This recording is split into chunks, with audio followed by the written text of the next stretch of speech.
Welcome to our video journey where we explore the fascinating world of pronunciation, unraveling the mysteries behind each word and its usage.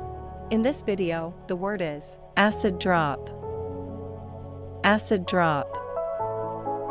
Acid drop. Acid drop is a type of confectionery or candy that typically has a sour or tangy taste due to the presence of an acid or souring agent. It's known for its unique flavor, which can range from mildly tangy to intensely sour. Here are some examples. Example number 1. The sourness of acid drops is due to the citric acid in the recipe. Why acid drop is used in example number 1. Acid drop is related to its sour taste.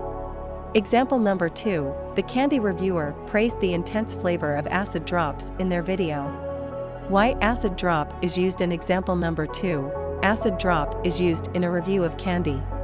Stay tuned for more linguistic wonders and join us in unlocking the magic of language. Thanks for watching, and until next time, keep speaking, writing, and embracing the beauty of words.